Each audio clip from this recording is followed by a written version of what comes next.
अब आ गया, किसकी बारी आ गई, रेजिस्टेंस की। रेजिस्टेंस को हिंदी में क्या कहते हैं, प्रतिरोध, ठीक है ना। जो अपने अंदर से करंट को बहने में बाधा डाले, अपने अंदर से गुजरने ना दे, उसको क्या कहते हैं, विरोध। जो करंट का विरोध करे उसको प्रतिरोध बोलते हैं, ठीक है ना। डेफिनेशन क्या है, किसी पदार्थ की वह विशेषता जिसके द्वारा उस पदार्थ में करंट के बहने में बाधा डालती है उसे प्रतिरोध यानी कि रेजिस्टेंस कहते हैं। इसकी नापने की इकाई को क्या कहते हैं, ओम, ठीक है ना। इसको हम किस में नापते हैं, ओम में, ठीक है ना। रेजिस्टेंस को कभी भी ख़त्म नहीं किया जा सकता है, इसको याद ध्यान रखना है, ठीक है ना। ये रेजिस्टेंस जो है बहुत ही इम्पोर्टेंट है इलेक्ट्रिकल में, ठीक है। इसके बगैर कोई भी इलेक्ट्रिकल डिवाइस जो है वर्क नहीं करेगी और आप बिजली के प्रभाव को नहीं देख सकेंगे, ठीक है। इसने दुनिया के में बहुत ही विकास किया है रेजिस्टेंस ने, ठीक है, जो मशीनी उद्योगों में, ठीक है ना। रेजिस्टेंस को कभी भी ख़त्म नहीं किया जा सकता है, यह आपने ध्यान देना है। रेजिस्टेंस को कम ज़्यादा किया जा सकता है लेकिन बिल्कुल जीरो नहीं किया जा सकता है, ठीक है ना। इसका जो सिंबल होता है, ऐसे सिंबल होता है, आपको बुकों में या इलेक्ट्रिकल डिवाइस में, मल्टीमीटर वगैरह में देखने को मिल जाएगी, ठीक है ना। अब जो रेजिस्टेंस होता है, ठीक है ना, ये मान लो ये जो कोई ऑब्जेक्ट कंडक्टर है, ठीक है, कंडक्टर है, इसके इलेक्ट्रॉन है, जब मैंने इलेक्ट्रॉन लिख दिया है, इलेक्ट्रॉन लिखा हुआ है, ठीक है ना, इलेक्ट्रॉन लिख दिया है। अब जब तक ये इलेक्ट्रॉन घूमेंगे तब तक हमारी धारा क्या है, प्रवाहित नहीं होगी, ठीक है ना। इनको इलेक्ट्रॉनों को घूमने के लिए हमें क्या है, वोल्टेज की ज़रूरत होती है, प्रेशर की ज़रूरत होती है, ताकत की ज़रूरत होती है। ताकत हमें किस में मिलती है, विद्युत में, वोल्टेज से, ठीक है ना। जब इधर से हम वोल्टेज दे रहे हैं, ठीक है ना, और इधर से जो है रेजिस्टेंस, ये आप देख रहे हो रेजिस्टेंस, ठीक है ना, रेजिस्टेंस इसका विरोध कर रहा है, यानी कि धाराओं को प्रवाहित होने से रोक रहा है, ठीक है, इलेक्ट्रॉनों को मूव होने से रोक रहा है। जब भाई इधर से वोल्टेज जा रही है, इधर से रेजिस्टेंस जा रहा है, तो जाहिर सी बात है कि कौन, इलेक्ट्रॉन क्या करेंगे, कुछ ना कुछ प्रतिक्रिया तो देंगे ही, ठीक है ना। जैसे कि दो चक्की चलती है तो पिसता कौन है, गेहूँ। उसी तरह से, ठीक है, वोल्टेज इधर से जा रही है और रेजिस्टेंस इधर से जा रहा है, पिस कौन रहा है, इलेक्ट्रॉन। तो इलेक्ट्रॉन जब पिस रहा है तो कुछ ना कुछ हरकतें जो है करेगा, ठीक है। तो इनके हरकत करने के कई, जिस मेटल के होंगे अपने अपने मेटल के अपनी अपनी परफॉर्मेंस अलग अलग तरीके से होगी, ठीक है ना। जैसे मान लो आपने सुना होगा टंगस्टन, ठीक है, एक मेटल होता है, ठीक है, इसका मेल्टिंग पॉइंट बहुत ज़्यादा 3000 के करीब होता है डिग्री सेल्सियस, ठीक है ना। टंगस्टन जो होता है, ये टंगस्टन का फिलामेंट जो बल्ब में लगता है, आप कभी बल्ब में देखना, तो बल्ब में जो है ये जो ऐसे रिंग ऐसे ऐसे बना होता है ना, ऐसे ऐसे, ठीक है, जो हमें रोशनी देता है, वो टंगस्टन का ही बना होता है। इसको आप अपने नोट्स में ज़रूर मेंशन करिएगा, ठीक है ना। क्या होता है, ये मान लो टंगस्टन है, ठीक है ना, ये टंगस्टन है, इधर से हम वोल्टेज दे रहे हैं और इधर से हमारा जो रेजिस्टेंस है, ठीक है, इसका विरोध कर रहा है।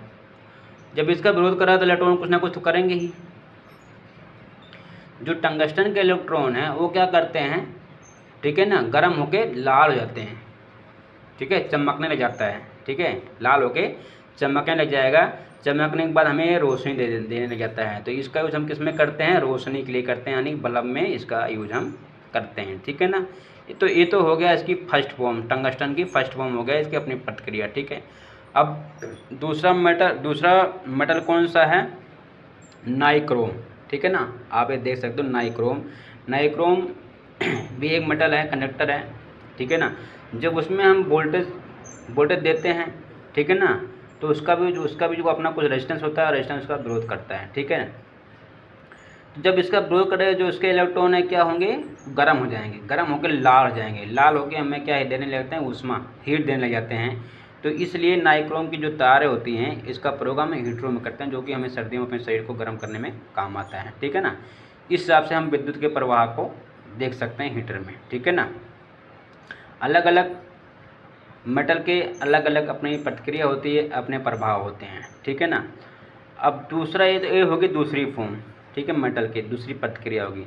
तीसरा है जो बहुत ही मोस्ट इम्पोर्टेंट है, वो है Cu, ठीक है ना, आप देख सकते हो, ठीक है ना, Cu कॉपर, जिसको हम कॉपर बोलते हैं, ठीक है ना। कॉपर क्या है, कॉपर का यूज हम मोटरों में करते हैं, ठीक है, मोटरों को रनिंग कराने के लिए करते हैं, ठीक है। अब जब कॉपर के कंडक्टर में हम वोल्टेज देते हैं, ठीक है, उनका भी अपना कुछ रेजिस्टेंस होता है, वो रेजिस्टेंस करंट बहने को विरोध करते हैं, इलेक्ट्रॉन को रोकते हैं।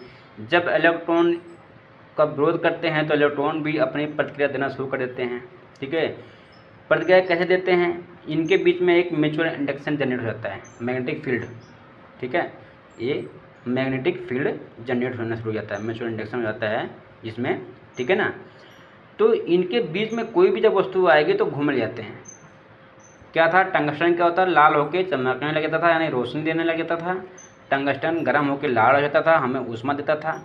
ये क्या करता है, कॉपर में मैग्नेटिक फील्ड जनरेट हो जाती है, तो इसके बीच जो वस्तु होगी वो घूमने लग जाएगी, ठीक है। मोटर में देखा होगा आपने, मोटर के अंदर एक रोटर होता है उस कॉइलों के बीच में, जब उसमें हम वोल्टेज देखते हैं तो रोटर घूमने लग जाता है, ठीक है ना, ठीक है। तो अलग अलग मेटल के अपने अलग अलग प्रभाव होते हैं, ठीक है, अपनी अलग अलग प्रतिक्रिया होती है, ठीक है। तो इस चीज़ों को आप में ध्यान देना है। आपने ये भी ध्यान देना है, अगर जितनी ज़्यादा ताकत होगी उतनी ज़्यादा तेज़ी से इलेक्ट्रॉन गतिमान होंगे। 110 वोल्टेज होगी तो अपने हिसाब से वो होंगे, ठीक है, जैसे ये देख रहे हो आप। 220 दोगे तो इससे ज़्यादा, ठीक है। 220 से ज़्यादा 440 दोगे तो और ज़्यादा इलेक्ट्रॉन को ताकत मिलेगी, इलेक्ट्रॉन भागेंगे, घूमने लग जाएंगे, ठीक है ना। जितनी ज़्यादा वोल्टेज उतनी ज़्यादा करंट बहेगी, ठीक है, उतने ज़्यादा इलेक्ट्रॉन जो है गतिमान होएंगे और आपको विद्युत का प्रभाव देखने को मिलेगा, ठीक है ना। आपने देखा होगा कि मोटरों को कॉइलें हम ऐसे क्यों बनाते हैं, हम ऐसे ही बना सकते हैं, ठीक है ना। ऐसे में क्या होगा, इधर से वोल्टेज देंगे, इधर से क्या होगा, इलेक्ट्रॉन निकल जाएगा, मतलब अपना इलेक्ट्रॉन तो होगा, इनका कुछ ना कुछ प्रतिरोध तो होगा, लेकिन उतना प्रतिरोध नहीं होगा जितना जो कि हमें विद्युत प्रवाह को दिखा सके। तो इसलिए इनको क्या कहते हैं, हम ऐसे कॉइल में बनाते हैं, ठीक है। इधर से वोल्टेज दी तो इलेक्ट्रॉन सीधा जाने बजाय ऐसे घूम के जाएंगे, ठीक है ना, ठीक है, ऐसे घूम के जाएंगे, इनको ज़्यादा ताकत लगेगी, घूमने में जाने में ज़्यादा ताकत लगेगी, तो इस तरह से अपने प्रभाव को ये दिखाना शुरू कर देंगे। तो आप लोगों को ये वीडियो समझ में आ गई होगी, ठीक है ना। मैंने आपको बहुत बेहतर तरीके से बताने की कोशिश किया।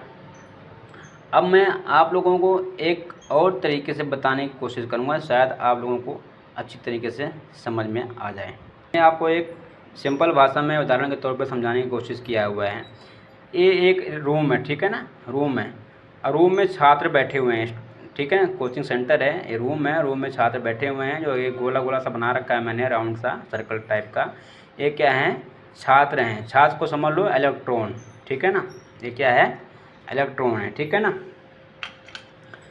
और जो टीचर है, ठीक है, जो आपको टीच कर रहा है, वो क्या हो गया, वोल्टेज, इलेक्ट्रिक प्रेशर हो गया, ठीक है, आप ये देख सकते हो लिखा हुआ है। और उस रूम में एक ही गेट है, एक गेट है, एक गेट खुला हुआ है, दूसरा जो है बंद है। वो गेट क्या है, रेजिस्टेंस का कार्य कर रहा है, ठीक है, दरवाज़ा जो है वो रेजिस्टेंस का कार्य कर रहा है। अब टीचर जब तक आपको पढ़ा रहा है, शांत मान से बैठे हुए, कोई क्रिया नहीं कर रहे हैं, टीचर को सुन रहे हैं, ठीक है ना। आप कोई गतिमान नहीं कर रहे हैं, गति नहीं कर रहे हैं, आप शांत मार के बैठे हैं, यानी विद्युत धारा प्रवाहित नहीं हो रही, आप कोई कार्य नहीं कर रहे हैं। जैसे ही